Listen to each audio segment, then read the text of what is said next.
It kind of goes back to last thing, but has there ever been a role that you really, really wanted but you didn't get? Yes, there is, and that's why I pick on Naruto all the time. It would be perfect. Well, not for Naruto. I'm joking. Believe it! Yeah, a lot of you know that story. You'll never know how close I came to playing Orochimaru. Both of the directors they actually asked me to read for that, and I read for it, and they're like, spot on, we love it.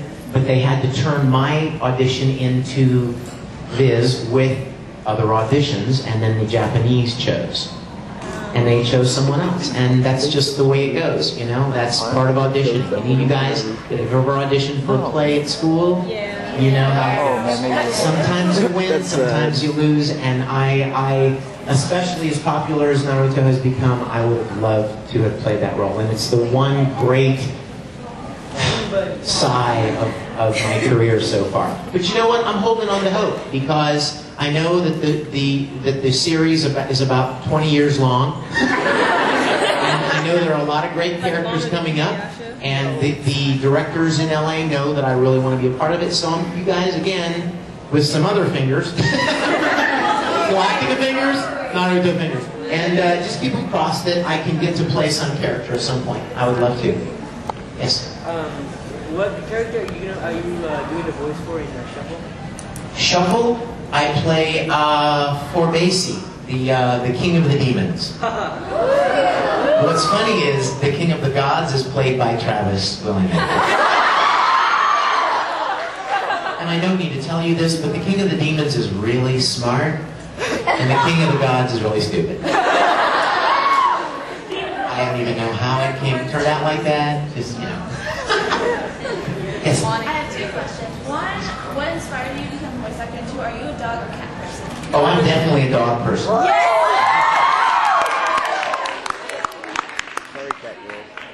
When Al says, "Buddy, the kitten," I'm like, "You can have it." Go in peace, my friend.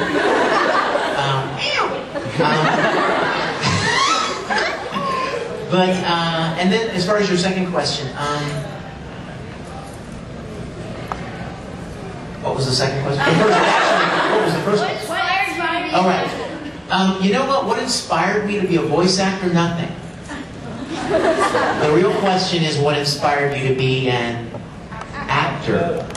Voice acting is just another form of acting, you guys. Okay? I've been acting since I was very young. I love to perform, and I love creating characters. Excuse me.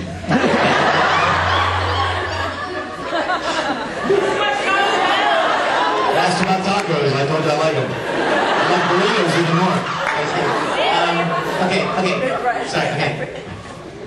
Game face. All right.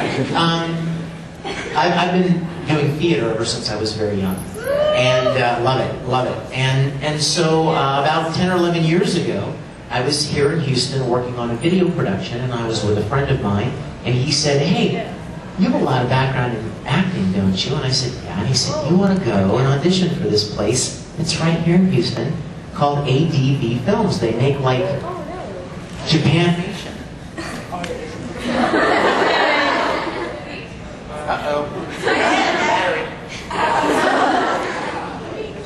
He said they do this Japanese anime stuff. And he goes, "You ought to go and audition."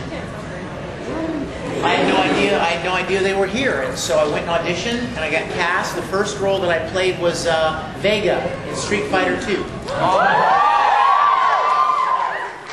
So I got cast, and I thought, hey, this is fun. It's like acting, but it's like a lot very different from stage acting.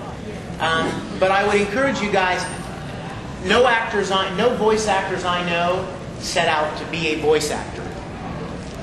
They just wanted to be an actor. And many of them have huge backgrounds in theater, a lot of experience in stage work, and even college training. Lucy Christian's got like a master's degree in theater. My minor in college was theater.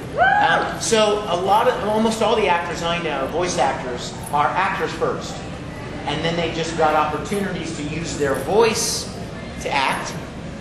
And so that's what they did. So it was never a conscious choice to be a voice actor. you were a ninja or a pirate, which one would you be? The first most important question. I have decided that I am a pirate.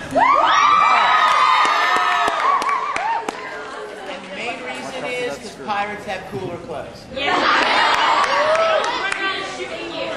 What? Yeah, you know, I was at a convention. And I found the coolest pirate jacket, this cool pirate coat, like really long, and I bought it, and so now I have to be a pirate because I bought it because I love it. So, I'm a pirate.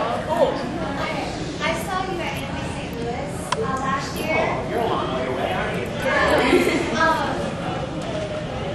I saw you at Anime St. Louis, and the other time you said you were working on Tsubasa. Well, I finally got to watch some episodes, and I want to see you do one.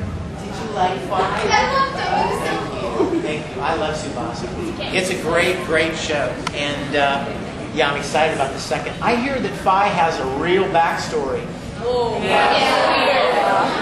Seriously. I don't know what it is, and I'm excited to hear it. Avoid the manga like the plague. Yes.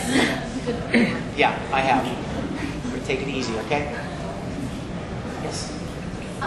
If you couldn't choose between a ninja and a pirate, would you be a ninja pirate? Sure. You know, I have nothing against ninja. I'd be happy to be a ninja pirate. A pinja. I'll leave it all.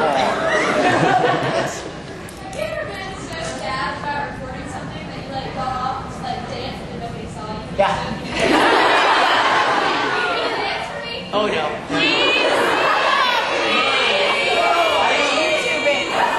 No, you don't want to see that? Trust me. It's like a car wreck. You can't look away. But we want to see the happy day. Anyway, yes, there have been a couple roles, and one recently that I'm very excited about. I can't really talk about, but yet. But yeah, I have been very jazzed about getting to play certain characters. So yeah. Did you ever like act out when he ever got so mad when he was short and everything? And in the recording booth? Oh, in the recording booth, yeah, I freak out in the recording booth. That's why it sounds like I'm freaking out. But I've never had a problem with being short. Well, I'm not tall, but I'm kind of right in the middle there, you know. But I will tell you a funny story. You want to hear something cool? Yes. Somebody at a convention one time said, "How tall is Ed? Do you know how tall Ed is?" And I said, "Well, I don't know, but I'm going to guess." And I picked a number out of my own childhood.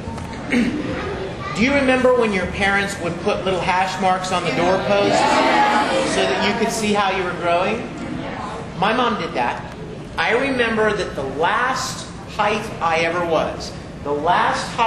ever saw on a doorpost was 4'11".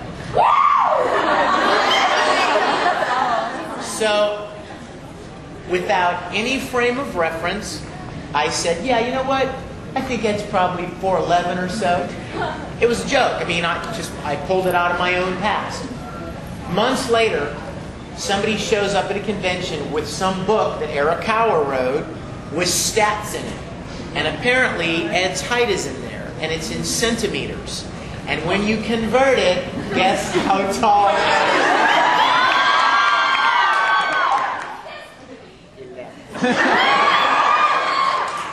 That is awesome.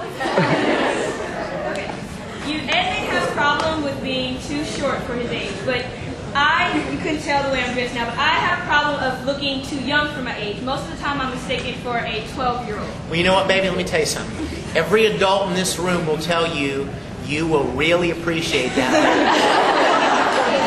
I was the same way. I was 16, 17 years old, and I was still getting into movies for under 12.